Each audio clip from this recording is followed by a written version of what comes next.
Welcome to cinema cinema.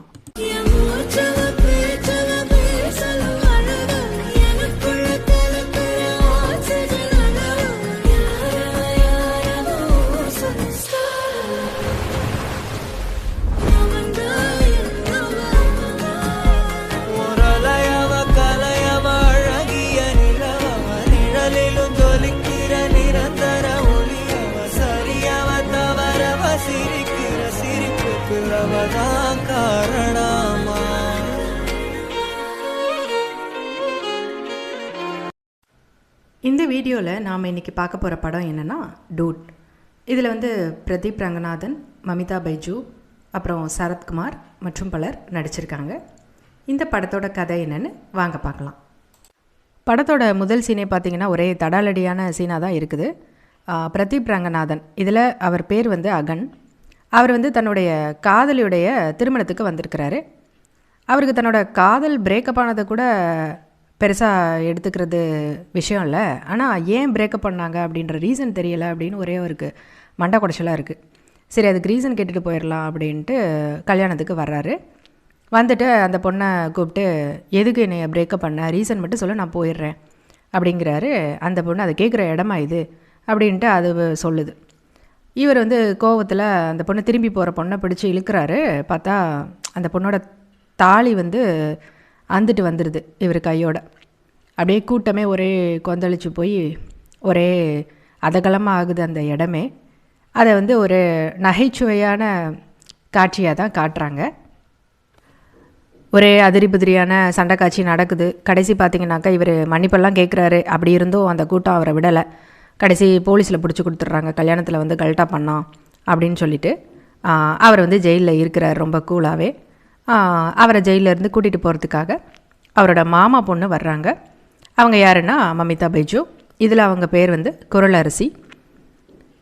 அவங்க மாமா யார் அப்படின்னாக்க சரத்குமார். அவர் இதில் ஒரு பால்வளத்துறை அமைச்சராக இருக்கிறாரு. அவரோட பொண்ணு தான் குரலரசி. அமைச்சர் அதியமான் கிட்ட ஒரு நேர்காணல் பண்ணுறாங்க மீடியாவிலேருந்து. அதில் அவர்கிட்ட, நீங்கள் எப்படி இவ்வளோ பெரிய ஆளானீங்க, எந்த இடத்துலேருந்து வந்தீங்க அப்படின்னு சொல்லிட்டுலாம் கேள்வி கேட்குறாங்க. அதுக்கு அவர் ரொம்ப ஜாலியாக பதில் சொல்கிறாரு.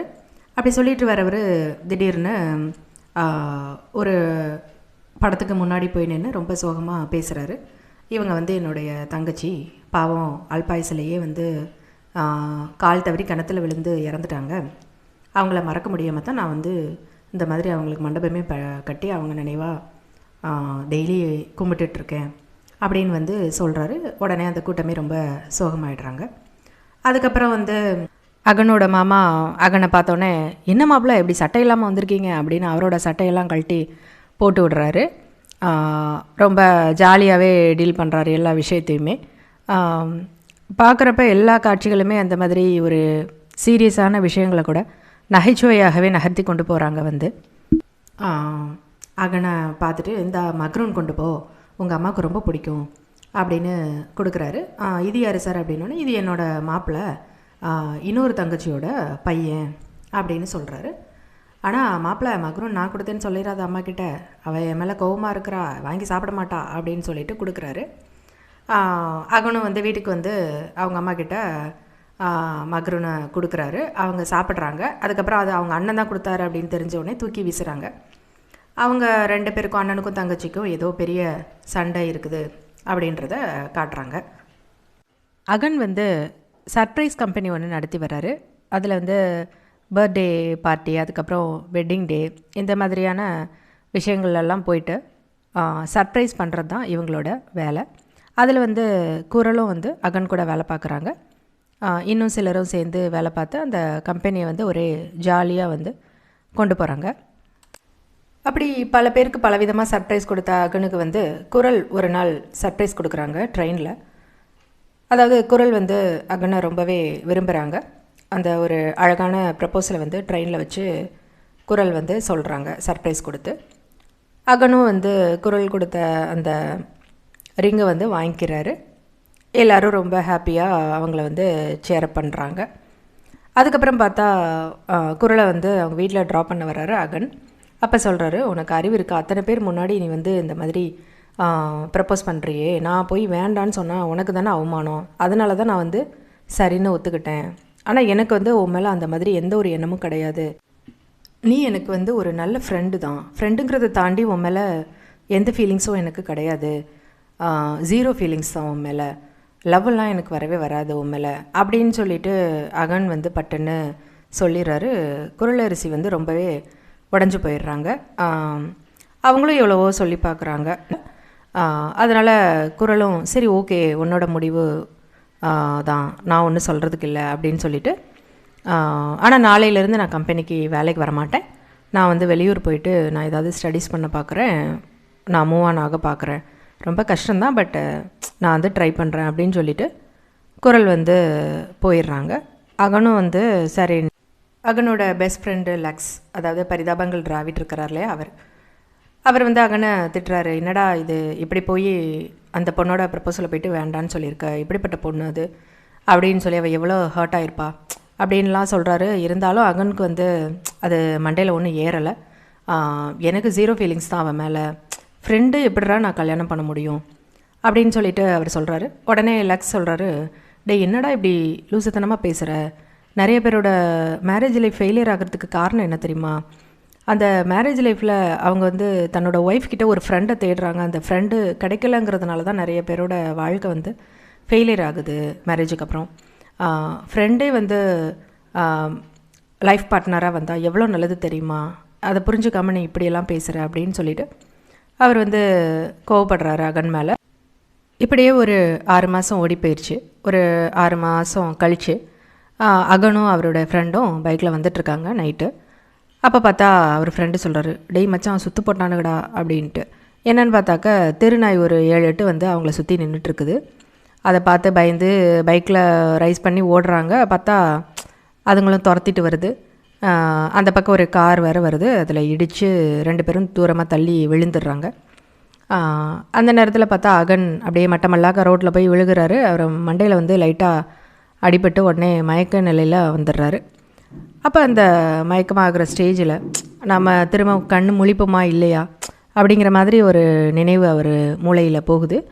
அவர் அப்படியே கண்ணை மூடுறப்ப பார்த்திங்கன்னா குரல் தான் வந்து அவர் மனக்கண்ணில் வந்து வர்றாங்க. அதுக்கப்புறம் வந்து அவரை ரெக்கவர் பண்ணி அவரோட ஃப்ரெண்டு வந்து மயக்கம் தெளிய வச்சு பேசுகிறாரு. உனக்கு இப்போ ஓகே தானடா அப்படின்னு சொல்லிட்டு பேசிகிட்டு இருக்கப்போ தான் வந்து டக்குன்னு வந்து அகன் சொல்கிறாரு, டேய் நான் வந்து குரலை லவ் பண்ணுறேன்டா அப்படின்னு சொல்கிறாரு. அதை நான் இப்போ தாண்டா உணர்ந்தேன். சாகிற நிலையில் தான் வந்து நமக்கு பிடிச்சவங்க கண்ணு முன்னாடி வந்துட்டு போவாங்கன்னு சொல்லுவாங்க. அப்படி பார்த்தா நான் இனிமோ முழிப்புமான்னு தெரியாத அந்த ஸ்டேஜில் கூட எனக்கு குரலோட முகந்தாண்டா வந்து போச்சு. நான் குரலை லவ் பண்ணுறேன்டா மச்சான் அப்படின்ட்டு அவர் சொல்கிறாரு. நீ முதல்ல இந்த விஷயத்தை வந்து குரல்கிட்ட சொல்டா அப்படின்னு சொல்லிவிட்டு அவர் ஃப்ரெண்டு சொல்கிறாரு. அகன் என்ன பண்ணுறாருனா மாமாவை பார்க்குறதுக்காக அவர் வீட்டுக்கு போகிறாரு. உடனே அவரோட மாமா வந்துட்டு என் பொண்ணை வேண்டான்னு சொன்னான்லாம் என் வீட்டுக்கு ஒன்றும் வர வேண்டாம் அப்படின்னு ஒரு நையாண்டி கலந்த கோபத்தோடு பேசுகிறாரு. உடனே அகன் போயிட்டு, இல்லை மாமா எனக்கு குரலை ரொம்ப பிடிச்சிருக்கு, கல்யாணத்துக்கு ஏற்பாடு பண்ணுங்க அப்படின்னு சொல்கிறாரு. உடனே அவங்க மாமா வந்து ரொம்ப ஹாப்பி ஆகிடுறாரு. குரல்கிட்ட நீங்கள் சொல்லிட்டீங்களா மாப்பிள்ள அப்படின்னு கேட்குறாரு. இல்லை மாமா நீங்களே சொல்லிடுங்க, நான் நேரில் வந்து பார்த்து அவள்கிட்ட மன்னிப்பு கேட்கணும், நீங்களே சொல்லிடுங்க அப்படின்னு சொல்லிவிட்டு அவர் சொல்கிறாரு. உடனே அவங்க மாமா சொல்கிறாரு, ஆனால் உங்கள் அம்மா என்ன சொல்லுவான்னு தெரியலை. உடனே நான் அம்மா கிட்ட பேசுகிறேன் மாமா அப்படின்னு சொல்லிவிட்டு அகன் வந்து வர்றாரு.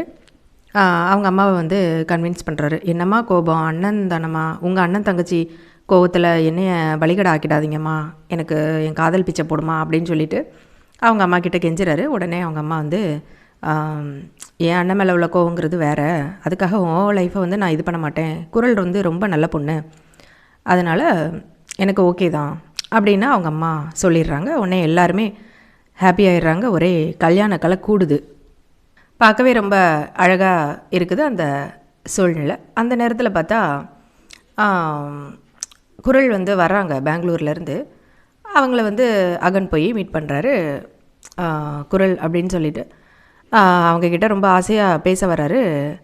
உடனே வந்து குரல் வந்து ரொம்ப சோகமாக இருக்கிறாங்க. என்ன நீ இந்த மாதிரி சோகமாக இருக்கிற அப்படின்ட்டு அவர் கேட்டவுடனே அவங்க வந்து இல்லை அகன் எனக்கு ரொம்ப குழப்பமாக இருக்குது அப்படின்னு சொல்கிறாங்க. என்ன குழப்பம் அப்படின்னா, இந்த மாதிரி நீ வேண்டான்னு சொல்லிட்டேன் என்னைய, நான் பெங்களூர் போனேன், அங்கே வந்து பாரிங்கிறவனை வந்து மீட் பண்ணேன், அவன் தான் எனக்கு ரொம்ப ஆறுதலாக இருந்தான், அவன் ரொம்ப நல்ல ஃப்ரெண்டாக பழகினான், எனக்கு கஷ்டத்துலலாம் கூட இருந்தான், அவனை வந்து எனக்கு ரொம்ப பிடிச்சிருந்தது ஒரு ஃப்ரெண்டாக, அவன் வந்து ஒரு நாள் எனக்கு ப்ரப்போஸ் பண்ணான், ஆனால் நான் உடனேலாம் எஸ்ஸு சொல்லலை, ஏன்னா நீ என் மைண்டில் வந்த, எனக்கு இப்போ வரைக்குமே நான் யாரை லவ் பண்ணுறேன், உன்னைவா அவனையா அப்படின்னு சொல்லி எனக்கு குழப்பமாக இருக்குது அப்படின்ட்டு சொல்கிறாங்க. உடனே இவருக்கு ஒரே ஐயையோ என்னடா இது அப்படிங்கிற மாதிரி இருக்குது அகனுக்கு.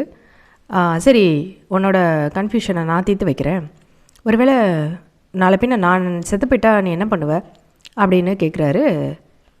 டேய் அப்படியெல்லாம் சொல்லாதடா, இப்படியெல்லாம் பேசாத அப்படிங்கிறாங்க. சரி ஒருவேளை அந்த பாரி செத்து போய்ட்டு நீ என்ன பண்ணுவேன் அப்படின்னோடனே டக்குன்னு அரைஞ்சிட்றாங்க அகனை. அப்படிலாம் சொல்லாது, என்ன நீ பேசுகிற, அவன்லாம் சாகக்கூடாது அப்படின்னு சொல்லிட்டு அரைஞ்சிட்றாங்க அகனை. உடனே அகன் சொல்கிறாரு, சிம்பிள், பதில் தெரிஞ்சிருச்சு, நீ என்னை லவ் பண்ணல, அவனை தான் லவ் பண்ணுற அப்படின்னு சொல்லிட்டு அவர் சொல்கிறார். நான் செத்து போயிட்டான்னு சொல்கிறப்பெல்லாம் கூட உனக்கு இவ்வளோ கோவம் வரல, அவன்னு சொன்ன உடனே இவ்வளோ கோவம் வந்து அடிச்சிட்ட, ஸோ நீ அவனை தான் லவ் பண்ணுற ஆப்வியஸ்லி அப்படின்னு சொல்லிட்டு அகன் சொல்கிறாரு. சரிடா இந்த கல்யாணத்தை எப்படி நிறுத்துறது, ஆனால் நிறுத்தினா எல்லாருமே ரொம்ப வருத்தப்படுவாங்களேடா அப்படின்னு குரலரசி வந்து சொல்கிறாங்க. உடனே அகன் வந்து அவங்கள சமாதானமாக பேசுகிறாரு.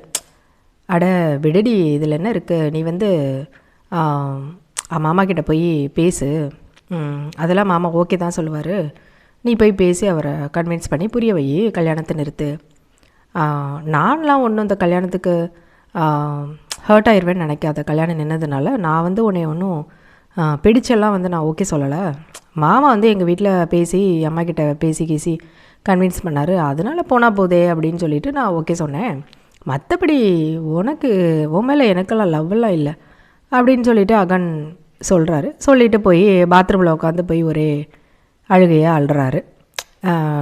அவ சொன்னப்போ நம்ம வேண்டான்னு சொன்னோம், அப்போ வந்து அவளுக்கு எப்படி இருந்திருக்கும்னு இப்போ தான் தெரியுது, இப்போ தான் எனக்கு அந்த வலி புரியுது அப்படின்னு சொல்லிட்டு தனியாக போயிட்டு பாத்ரூமில் ஓன்னு ஒப்பாரி வச்சு அழுறாரு. பாத்ரூம்லேருந்து வெளியில் வர்றாரு. குரலரசி சொல்கிறாங்க, டேய் நீயும் என் கூட இருந்தால் தான் எனக்கு தைரியமாக இருக்கும் அப்பா கிட்ட பேசுகிறதுக்கு, நீயும் என் கூட வா அப்படின்னு சொல்கிறாங்க.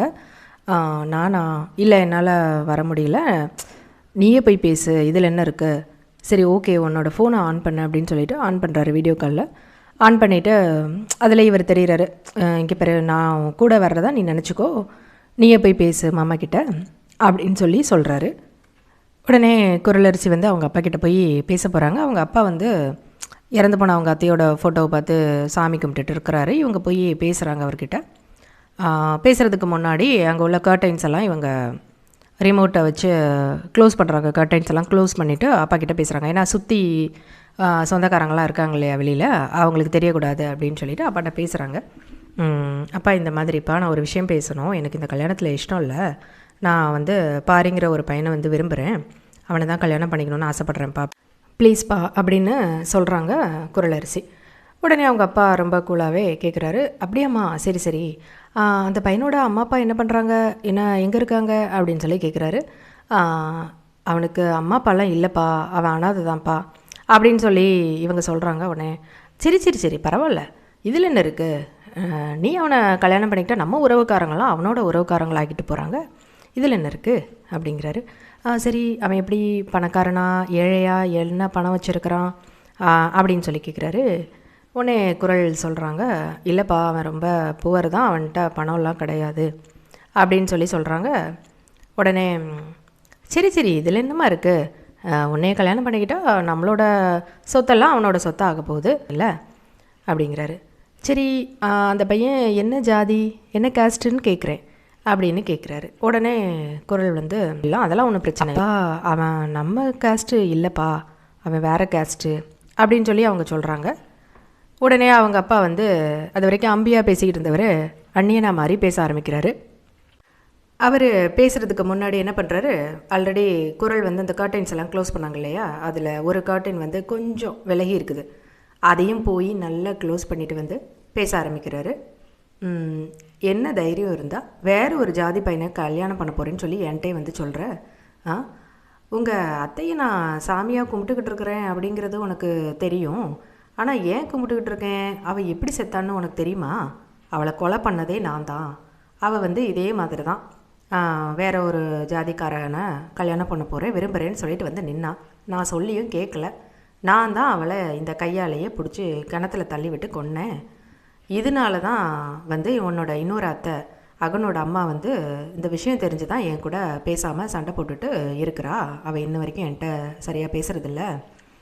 இந்த விஷயம் உனக்கு தெரியாதில்ல, இப்போ தெரிஞ்சுக்கோ. ஜாதி எனக்கு முக்கியம். இப்போ நீ அவனை கல்யாணம் பண்ணினா அவனோட ஜாதி என்னோட ஜாதி ஆயிருமா? அவன் ஜாதிக்காரன் எனக்கு ஓட்டு போடுவானா?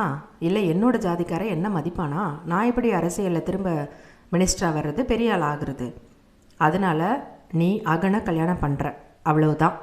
இல்லைன்னு வச்சுக்கோ, உன் அத்தையை கொன்ன எனக்கு உன்னையை கொல்றதுக்கு எவ்வளோ நேரம் ஆக போகுது அப்படின்னு சொல்லிட்டு அவர் வந்து ஒரே டெரராக பேசுகிறாரு.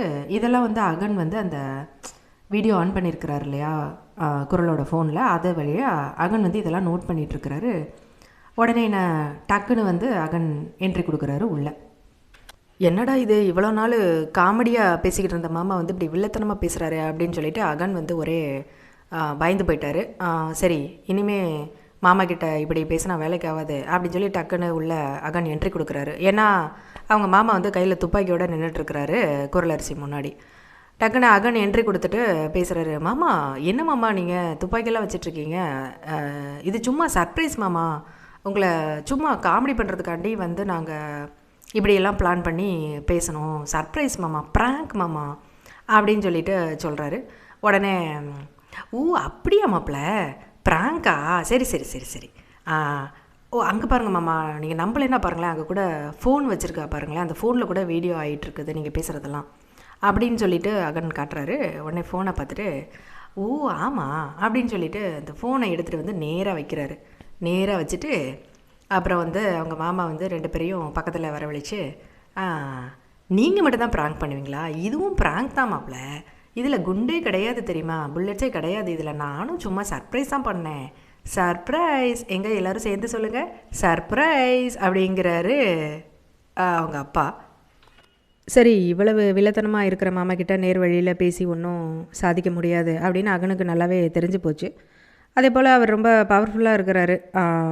இங்கே லோக்கலாக ஒரு மினிஸ்டராக இருக்கிறாரு ஒரு ஸ்டேட்டில் அப்படிங்கிறத தாண்டி மற்ற ஸ்டேட்ஸில் உள்ள பெரிய பெரிய மினிஸ்டர்ஸ் கூடயும் அவர் தொடர்பில் இருக்கிறாரு. ஸோ நீங்கள் எங்கே போனாலும் சரி இவர் தேடி வந்து வெட்டுவார், உங்கள் அப்பா 2 பேரையும் உயிரோடு விட மாட்டார் அப்படின்ட்டு அகன் ரொம்ப தெளிவாகவே சொல்கிறாரு. அது அவங்களுக்கும் புரியுது. சரின்னு உடனே அகன் வந்து இன்னொரு ஐடியா சொல்கிறாரு. பேசாமல் நீங்கள் 2 பேரும் ஃபாரினுக்கு போயிருங்க, நான் வந்து நைட்டோட நைட்டாக ஒரு டிக்கெட்டு புக் பண்ணி நான் உங்களை அனுப்பி விட்டுறேன். கல்யாணத்துக்கு முன்னாடி விடிஞ்சால் தானே கல்யாணம், அதுக்கு முன்னாடி வந்து நீங்கள் ஃப்ளைட்டில் ஏறி தப்பிச்சு போயிருங்க அப்படிங்கிறாரு.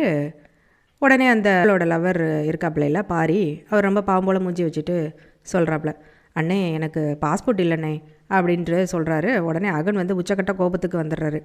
ஏற்கனவே அவருக்கு பிடிச்ச குரல் வந்து நமக்கு இல்லை அப்படிங்கிற கோவம் வேறு, இதில் வந்து இப்படி தத்தியான ஒருத்தனை லவ் பண்ணியிருக்காளே அப்படிங்கிற கோவம் வேறு அவருக்கு. இப்படி பாஸ்போர்ட்டு கூட இல்லையாடா, நல்லா பின்னாடி சுத்த தெரியுது, சீன் போட தெரியுது, பொண்ணை லவ் பண்ண வைக்க தெரியுது, ஒரு பாஸ்போர்ட் எனக்கு தெரியாது உனக்கு அப்படின்னு சொல்லிட்டு பிடிச்சி காய்ச்சின்னு காய்ச்சி திட்டுறாரு. உடனே பாரி வந்து பாவம் போல் மூஞ்சி வச்சுட்டு நிற்கிறாரு. அதுக்கப்புறம் வந்து பாரி வந்து அகன்ட்ட சொல்கிறாரு, அண்ணே ப்ளீஸ்ண்ணே, என் மேலே கோவப்படாமல் நான் சொல்கிறத கேளுங்கண்ணே, ஒரே ஒரு ஹெல்ப் மட்டும் பண்ணுங்கண்ணே. பேசாமல் நீங்களே குரலரசி கழுத்தில் தாலி கட்டிடுங்க, ஒரு மாதத்தில் நான் பாஸ்போர்ட் எடுத்துட்றேன். அதுக்கப்புறம் 1 மாதம் கழித்து குரலரசி என் கூட அனுப்பி வச்சுருங்க, நாங்கள் ஃபாரினுக்கு போய்ட்றோம் அப்படின்னு சொல்கிறாரு. அகனுக்கு இன்னும் கோவம் வந்துடுது. டேய், நான் தாலி கட்டுவேன், நீ அதுக்கப்புறம் வந்து கூட்டிகிட்டு போவியா, என்னடா பேசுகிற நீ அப்படின்ட்டு. என்னென்ன பண்ணுறது, இவங்க அப்பா எங்கே போனாலும் வெட்டுவார், எங்கேயும் எங்களால் இப்போ போகவும் முடியாது, எனக்கும் சப்போர்ட்டுக்கு யாரும் கிடையாது, அப்படிங்கிறப்ப இதுதானே வழி, என்னென்ன பண்ணுறது அப்படின்னோடனே குரலும் ஃபஸ்ட்டு கோவப்படுறாங்க. எனக்கு மான மரியாதைலாம் இல்லைன்னு பார்க்குறியா, எனக்கு மானம் இருக்குது, இப்படியெல்லாம் நான் பண்ண முடியாது அப்படிங்கிறாங்க. உடனே அகன் யோசித்து பார்த்துட்டு, சரி இவன் சொல்கிறதும் ஒரு வழியில் கரெக்டாக தான் இருக்குது, யோசிச்சு பாரு, உனக்கு உயிர் முக்கியமா மானம் முக்கியமா அப்படின்னு சொல்லிட்டு உடனே யோசித்து பார்க்குறாங்க. சரி அப்பா எப்படினாலும் வெட்டுவார் அப்படின்னு சொல்லிட்டு இப்படி யோசிச்சு பார்த்துட்டு, எனக்கு உயிர் தான் முக்கியம் அப்படின்ட்டு குரல் சொல்கிறாங்க. உடனே சரி ஓகே அப்படின்னு சொல்லிட்டு இந்த கல்யாணத்தை பண்ணி விட்டுருவோம், ஒரு ஃபேக் மேரேஜ் மாதிரி அப்படின்னு சொல்லிட்டு அகன் முடிவு பண்ணி தாலியும் கட்டுறாரு. கல்யாணமும் முடிஞ்சு போயிடுச்சு. சீரியஸான விஷயங்களை கூட அந்த நகைச்சுவையை புகுத்தி அவங்க வந்து காமெடியான விஷயங்கள் மாதிரி இந்த படத்தில் நகர்த்தி கொண்டு போய்க்கிறது ஒரு ப்ளஸ் பாயிண்ட்டு. 1 மந்த் ஆயிடுச்சு. இப்போ பாரி வந்து பாஸ்போர்ட் எடுத்துகிட்டு வந்துட்டார். சரி 2 பேருக்கும் வீசா அப்ளை பண்ணி அனுப்பி விட்ருவோம் அப்படின்னு சொல்லிட்டு அதுக்கான வேலைகளை பண்ணுறாரு அகன். அவர் மனசில் வந்து பல கஷ்டங்கள் இருக்குது, இருந்தாலும் அதெல்லாம் மறைச்சிக்கிட்டு குரல் சந்தோஷமாக இருக்கணும், வருத்தப்பட்டால் நமக்கு தாங்க முடியல அப்படின்னு சொல்லிட்டு அதுக்காக வந்து அவர் எல்லாத்தையும் பண்ணிகிட்ருக்கிறாரு. தான் லவ் பண்ணலை அப்படிங்கிற போர்வையில் ஒளிஞ்சிக்கிட்டு இதெல்லாம் அவர் பண்ணிகிட்ருக்கிறாரு. அங்கே பாஸ்போர்ட் ஆஃபீஸில் போயிட்டு அதை வெரிஃபிகேஷனுக்கு போகிறாங்க. அங்கே வந்து அகன் சொல்கிறாரு, பாரி ஒன்றால் தான் ரிஜெக்ட் ஆகிறதுக்கு வாய்ப்பு இருக்குது, ஒழுங்காக பதில் பேசு, ஆஃபீஸில் ரிஜெக்ட் ஆகிற மாதிரி பேசாத அப்படின்னு சொல்லிட்டு. ஏன்னா அவள் அடிக்கடி வெளிநாடு போயிருக்கா, அவளுக்கு வந்து ரிஜெக்ட் ஆகாது அப்படின்னு அகன் சொல்கிறாரு. பார்த்தா ஆப்போசிட்டாக பாரிக்கு அக்செப்ட் ஆயிடுச்சு, குரலுக்கு வந்து ரிஜெக்ட் பண்ணிட்டாங்க. என்ன ரீசன் அப்படின்னு கேட்டாக்க, குரலோட மெடிக்கல் ரிப்போர்ட்டில் வந்து அவங்க கன்சீவாக இருக்காங்க 2 months அப்படின்னு சொல்லிட்டு ரிப்போர்ட் வந்திருக்கு. அது வந்து குரலுக்கே வந்து தெரியாது. அதனால் முன்ன பின்ன பதில் பேசி ரிஜெக்ட் ஆயிடுச்சு வீசா. உடனே வந்து அகனுக்கு இதை கேட்டு ஒரே அதிர்ச்சி. என்னடா பண்ணுறீங்க, என்னடா ஆச்சு, 2 பேரும் என்ன இப்படி பார்க்குறீங்க அப்படின்னு சொல்லிட்டு அகன் அதிர்ச்சியாக கேட்குறாரு. உடனே 2 பேரும் அவங்களுக்குள்ளேயே பேசிக்கிறாங்க. நான் தான் வேண்டான்னு சொன்னேன், நீ தான் எனக்கு கேட்கல அப்படி இப்படின்னு பேசின உடனே இவருக்கு ரொம்ப கடுப்பாயிருது அகனுக்கு. ஏண்டா என்னடா பண்ணி தொலைச்சிருக்கிறீங்க, சரி ஓகே இதை அபார்ட் பண்ணி விட்டுருவோம் அப்படின்னு சொல்லி அகன் சொல்கிறாரு. உடனே குரல் வந்து இல்லை அபார்ட் பண்ண முடியாது, மதர் ஃபீலிங் அப்படின்னு சொல்லி குரல் சொல்கிறாங்க. உடனே என்ன ஃபீலிங்கு அப்படின்னு சொல்லி ரொம்ப காட்டமாக பேசுகிறாரு அகன். நல்லா திட்டி விட்றாரு 2 பேரையும்.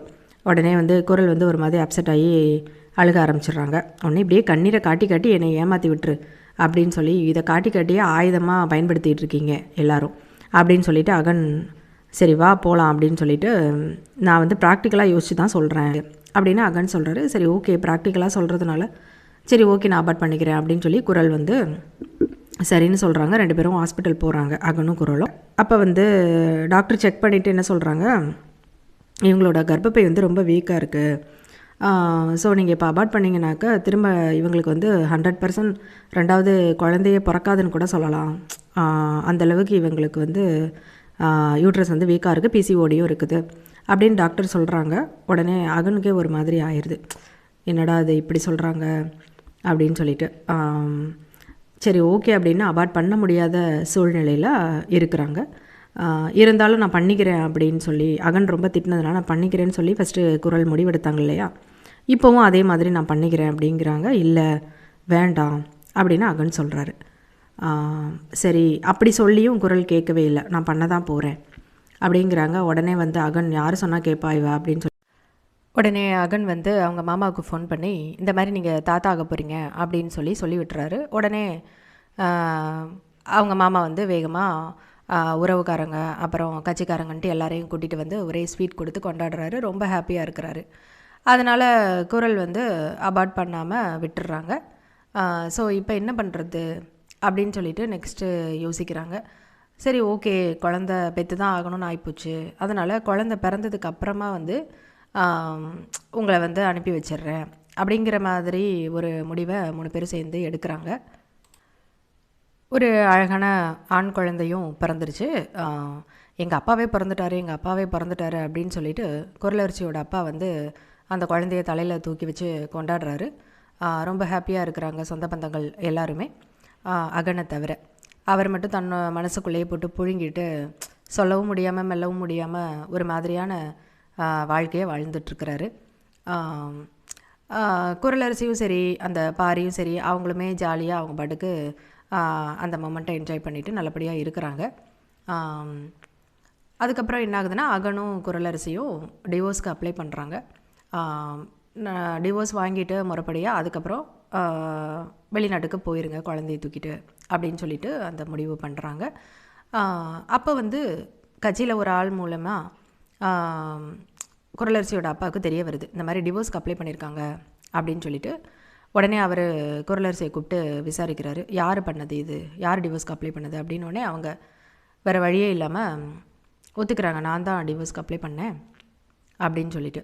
உடனே அவங்க அப்பா வந்து, ஓஹோ, அப்போ நீ இன்னமும் அந்த பையனை வந்து கல்யாணம் பண்ணிக்கலான்ற எண்ணத்தில் இருக்கிறியா, நீ தான் அப்ளை பண்ணியா அப்படின்னு சொல்லிட்டு அவர் ரொம்பவே காட்டமாயிடுறாரு. உடனே அந்த இடத்துக்கு வந்து அகன் வேகமாக வந்துடுறாரு. வந்துட்டு, அதெல்லாம் இல்லை மாமா, அவள் சொல்கிறது போய், நான் தான் வந்து டிவோர்ஸ்க்கு அப்ளை பண்ணேன் அப்படின்ட்டு அவர் தன்னைத்தானே ப்ளேம் பண்ணிக்கிறாரு. உடனே வந்து குரலரசி வந்து ஏன் இப்படி பேசுகிற அப்படிங்கிற மாதிரி சொல்கிறாங்க. உடனே அவர் குரலரசிட்ட மெதுவாக சொல்கிறாரு, நீ மட்டும் இப்போ உன் மேலே தான் தப்புன்னு நீ சொன்னீன்னா அந்த குழந்தையை கொண்டு வர உங்கள் அப்பா பரவாயில்லையா, அதனால் நீ அமைதியாக இரு அப்படின்னு சொல்லிவிட்டு அகன் தாமலையே பழியை போட்டுக்கிட்டு நல்லா அடி வாங்குறாரு அவங்க மாமா கிட்ட. எதுக்கு நீ என் பொண்ணை டிவோர்ஸ் பண்ண நினைக்கிற அப்படின்னோடனே, எனக்கு போர் அடிச்சிருச்சு உங்கள் பொண்ணு, அதனால தான் நான் டிவோர்ஸ் பண்ண நினைக்கிறேன் அப்படின்ட்டு அவர் சொல்கிறாரு. அப்போ இன்னொரு ஆள் வந்து சொல்கிறாரு, ஆமாங்க ஐயா, இவர் வந்து ஒரு வாரமாக அவங்க மாப்பிள்ளை வந்து வேறு ஒரு பொண்ணு தேடிட்டுருக்காரு மேட்ரிமோனியில், தகவல் கிடச்சிது அப்படின்னு சொல்கிறாங்க. ஆக்சுவலாக குரலரசி தான் வந்து, எனக்கு மனசு கில்ட்டியாக இருக்கும், உனக்கு ஒரு பொண்ணை பார்த்து கல்யாணம் பண்ணி வச்சுட்டு நான் போகிறேன் அப்படிங்கிற மாதிரி சொல்கிறாங்க. அதனால் வேறு வழி இல்லாமல் இவரும் பொண்ணு தேடிட்டுருக்காப்புல மேட்ரிமோனியில்.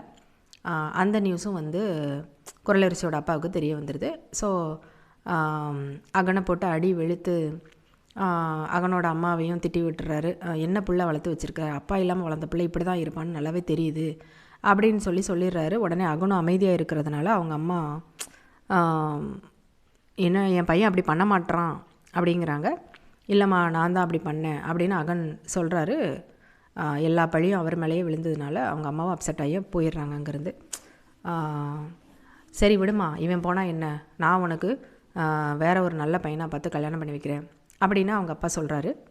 அப்போ கூட அவர் தெளிவாக சொல்கிறாரு, நம்ம ஜாதியிலே ஒரு நல்ல பையனை பார்த்து கல்யாணம் பண்ணி வைக்கிறேன் அப்படின்னு அவங்க அப்பா சொல்கிறாரு. இன்னொரு கல்யாணம் பண்ணுறதுக்கு டிவோர்ஸ் தான் பண்ணியிருக்கணும்னு அவசியம் இல்லைல்ல, அவன் செத்து போனாலும் பண்ணிடலாம்ல இன்னொரு கல்யாணம் அப்படிங்கிறாரு அவங்க அப்பா. அதை கேட்டு குரலரசி வந்து ஒரே அதிர்ச்சியாக பார்க்குறாங்க. அதாவது அவங்க அப்பா வந்து உடனே ஏற்பாடு பண்ணி அகனை போட்டு தள்ளுறதுக்கு ஆட்களை அனுப்பிட்டாரு. இதை அவங்களுக்கு தெரிஞ்ச உடனே ரொம்பவே பயந்துட்டாங்க குரலரசி. சரின்னு அவங்க அகனை காப்பாற்றுறதுக்காக வேறு வழி இல்லாமல், அப்பா அவன் சொன்னதெல்லாம் போய் என் மேலே தான் தப்பு, நான் தான் பாருங்கிற பையனை இன்னுமே விரும்பிக்கிட்டு இருக்கிறேன் அப்படின்னு சொல்லி அவங்க உண்மையை சொல்லிடுறாங்க. உடனே வந்து அகனை கொல்ல போன குரூப்பு வந்து டக்குன்னு ஃபோன் வருது, அவங்க எடுத்து பேசுகிறாங்க. டேய், கொல்ல வேண்டியது இவர் இல்லைடா, அந்த பாரிங்கிற பையனை, அவனை போட்டு அடிங்கடா அப்படின்னு சொல்லிட்டு அந்த ஸ்பாட்டில் தான் பாரி இருக்காப்புல, பாரியை போட்டு அடி வெளுக்கிறாங்க. அகன் வந்து போய் காப்பாற்றுறாரு பாரியை. குரலரசியோட அப்பா ரொம்ப தெளிவாக பேசுகிறாரு. குரல் வந்து தன்னோட உண்மையெல்லாம் சொல்லிவிட்டு, என்னை கொல்ல போகிற அப்படி தானேப்பா, பரவாயில்ல கொன்னுக்கோங்க அப்படின்னு சொல்லிட்டு குரல் சொல்கிறாங்க. உடனே அவங்க அப்பா சொல்கிறாரு, உன்னையும் கொல்ல மாட்டேன், உன் மூலமாக எனக்கு இந்த பரம்பரைக்கு வாரிசு வேணும், அதனால் உன்னையும் கொல்ல மாட்டேன், உன் பின்னாடி சுற்றுறானே அவனை தான் நான் கொல்லுவேன் அப்படிங்கிறதுல அவர் ரொம்ப தெளிவாக சொல்கிறாரு. இப்போ குரலரசியோட அப்பா என்ன பண்ணுறாரு அப்படின்னாக்கா, அந்த பேர குழந்தை இருக்கு இல்லையா, அதை தூக்கிட்டு போய் கொல்லலான்னு சொல்லிட்டு காரில் எடுத்துகிட்டு போகிறாரு. ஊருக்கு வெளியில் போயிட்டு ஒரு இடத்துல அந்த குழந்தைய ஷூட் பண்ணி கொன்றலாம் அப்படின்னு சொல்லி ட்ரை பண்ணுறாரு. அந்த நேரத்தில் இடி மின்னல்லாம் வருது. டக்குன்னு பார்த்தா அவருக்கு ஏற்கனவே ஃபஸ்ட் அட்டாக்கு வந்து போயிருக்கு. இப்போ வந்து என்னமோ தெரியல, சுட ட்ரை பண்ணும்போது அவருக்கு செகண்ட் ஹார்ட் அட்டாக் வந்து வந்துருச்சு. அதே இடத்துல அப்படியே மயங்கி கீழே விழுந்துடுறாரு. அந்த குழந்தை அழுதுகிட்டு அது பாட்டுக்கு இருக்குது அங்கே. நெக்ஸ்ட்டு சீனில் காட்டுறாங்க, அதியமான், அதாவது குரலரசியோட அப்பா இருக்கிறார் இல்லையா, அவர் சேஃபாக நல்லபடியாக உயிரோடு தான் இருக்கிறாரு, ட்ரீட்மெண்ட்லாம் முடிஞ்சு. அப்போ டாக்டர் சொல்கிறாரு, உங்களை காப்பாற்றினது இந்த குழந்தை தான் சார், அது தெய்வ குழந்தை மாதிரி உங்களை காப்பாற்றிருக்குது, நீங்கள் மயங்கி விழுந்திருக்கீங்க. அந்த நேரத்தில் அந்த குழந்தை வந்து தவழ்ந்து வந்து மெயின் ரோட்டுக்கு வந்திருக்கு. அதை பார்த்துட்டு தான் சில பேர் நீங்கள் அங்கே இருக்கிறத பார்த்து ரெக்கவர் பண்ணி ஹாஸ்பிட்டலில் சேர்த்தாங்க, நீங்கள் அந்த குழந்தைக்கு தான் நன்றி சொல்லணும் அப்படின்னு டாக்டர் சொல்லிட்டு போகிறாரு. அதை கேட்டுட்டு இருந்த அகன் வந்து, அந்த குழந்தை பேர் ஆக்சுவலாக மாடசாமி. டெய் மாடசாமி, நீயாடா உங்கள் தாத்தாவை காப்பாற்றின, நாங்கள் தானடா காப்பாற்றினோம் அப்படிங்கிறாரு. அப்போது அகன் வந்து நடந்ததை நினச்சி பார்க்குறாரு. ஆக்சுவலாக அதியமானோட செல்ஃபோனில் வந்து ட்ராக்கர் செட் பண்ணியிருப்பாங்க. அதை வச்சு தான் அவர் எங்கே இருக்கிறாரு அப்படிங்கிறத அகன் கண்டுபிடிச்சி போய் அவரை காப்பாற்றி கொண்டு வந்து ஹாஸ்பிட்டலில் சேர்த்துருப்பாங்க. ஆனால் குழந்தை தான் காப்பாற்றுச்சு அப்படின்னு சொன்னதுனால குழந்தைக்கு மேலே ஒரு சாஃப்ட் கார்னர் வந்திருக்கும் அவருக்கு. இருந்தாலும் அதை ஒத்துக்க மாட்டார் அவர். அப்புறம் அகன் வந்து போய் மாமா கிட்ட பேசுகிறாரு. மாமா, இது எத்தனாவது அட்டாக்கு? இன்னும் நீ எத்தனை காலம் உயிரோடு இருப்பேன்னு நினைக்கிற? உன்னோட வயசு என்ன? இப்படியெல்லாம் கேட்குறாரு. அதுக்கு பதில் சொல்கிறார் அவர் அமைதியாக. இத்தனை வயசாயிருச்சு, இன்னும் எத்தனை காலம் நீ உயிரோடு இருப்பேன்னு உனக்கே தெரியாது. இப்போ கூட வந்து ஜாதியை பிடிச்சிட்டு தொங்காத மாமா, ஏன் இப்படி இருக்கிற அப்படிங்கிறாரு. எல்லாம் உறவு விட்டு போயிடக்கூடாது, சொந்தமே இருக்கணும் அப்படின்றதுக்காண்டு தாண்டா அப்படின்னு அவர் சொல்லுவார். உறவு விட்டு போகட்டும்னு சொல்கிறேன், அதையும் தாண்டி வெளியில் நிறைய உறவுகளை சேர்த்துக்கோன்னு சொல்கிறேன், அதே உங்களுக்கு புரிய மாட்டேங்குது மாமா அப்படின்னு சொல்லிட்டு, நீ இப்படி இருந்ததுனால தான், உன்னை பார்த்து பயந்து தான் இந்த நிலமையில் வந்து உன் பொண்ணு இருக்கிறாங்க, இவ்வளவுக்கும் ரீசன் வந்து நீ தான் மாமா அப்படின்னு அகன் எடுத்து சொல்கிறாரு. அதை கேட்டு அவருக்கும் மனசு மாற்றம் அடைஞ்சிருச்சு. அதுக்கப்புறம் அந்த குழந்த, மருமகன், அந்த பாரி இருக்கார் இல்லையா, அவர் எல்லாத்தையும் ஏற்றுக்கிட்டாரு அதியமான். அவங்க ரொம்ப ஹாப்பியாக இருக்கிறாங்க. அகன் எல்லாரையும் சேர்த்து வச்சுட்டு வெளியில் வராரு. ஆல்ரெடி வந்து அகனோட ஃப்ரெண்டு வந்து இடையில ஒரு இடத்துல சொல்லிடுறாரு குரல்கிட்ட, அவன் வந்து உண்மையிலே உன்னை லவ் பண்ணான் அப்படிங்கிற விஷயத்த சொல்லிடுறாரு. அதை கேட்டு குரல் வந்து ரொம்பவே உடஞ்சி போய் அழறாங்க. ஏன்டா நீ என்கிட்ட சொல்லவே இல்லை, ஏன்டா இப்படி உண்மையே சொல்லாமல் மறைச்சிட்ட, உனக்கு ஃபீலிங்ஸே இல்லைன்னு சொல்லி தான் நான் ரொம்ப நார்மலாக தான் இருந்தேன். வந்து நான் உன்னைய பார்த்து நீ ரொம்ப வருத்தப்படலை, ஜோவியெல்லாம் நல்லா இருக்கிறேன்னு நினச்சிட்டேன் நான் அப்படின்னு சொல்லி, சரி நான் சொன்னப்போ நீ வேண்டான்னு சொல்லிட்ட, நீ ஓகே சொல்கிறப்ப நான் வேண்டான்னு சொல்லிட்டேன், இந்த ஜென்மத்தில் நீயும் நானும் சேரக்கூடாதுன்னு இருக்கு போல், ஆனால் நீ இன்னொரு பொண்ணை கண்டிப்பாக கல்யாணம் பண்ணிக்கணும்டா, இல்லாட்டி எனக்கு கில்ட்டியாக இருக்கும் அப்படின்னு சொல்லிட்டு தான் அந்த மேட்ரிமோனிலலாம் தேட ஆரம்பித்தாங்க. எனக்கு வேறு ஒரு பொண்ணு வேண்டாம் அப்படிங்கிறாரு அவர். ஆனால் வந்து குரல் சொல்கிறாங்க, நீ ஸ்கூலில் ஒரு பொண்ணை லவ் பண்ண, காலேஜில் ஒரு பொண்ணை லவ் பண்ண, இப்போ மட்டும் என்ன வேறு ஒரு பொண்ணு வேணாங்கிற அப்படின்னோடனே, அதெல்லாம் லவ் பண்ணேன் தான், ஆனால் உனக்கு அப்புறம் வேறு ஒரு பொண்ணை என்னால் நினச்சி பார்க்க முடியல, அது ஏன்னு எனக்கு தெரியல அப்படிங்கிறாரு. அதெல்லாம் இல்லை, உடனே வந்து நம்ம குரூப்பில் உள்ள ஒரு பொண்ணை விரும்புகிறா அப்படின்னு சொல்லிட்டு அந்த சர்ப்ரைஸ் கம்பெனியில் ஒரு பொண்ணு வந்து அகனை விரும்புவாங்க. அவங்க கூட எல்லோரும் சேர்ந்து அகனை சேர்த்து வைக்கிறாங்க. அப்படியே ஒரு ஹாப்பி என்டிங்காக படம் வந்து முடியுது. மொத்தத்தில் இந்த டூட் நம்மக்கிட்ட என்ன சொல்கிறாருன்னா, சீரியஸாக இல்லாமல் கொஞ்சம் சிரிங்க பாஸு அப்படின்னு சொல்கிறாரு. மீண்டும் இன்னொரு வீடியோவில் சந்திக்கலாம். நன்றி, வணக்கம்.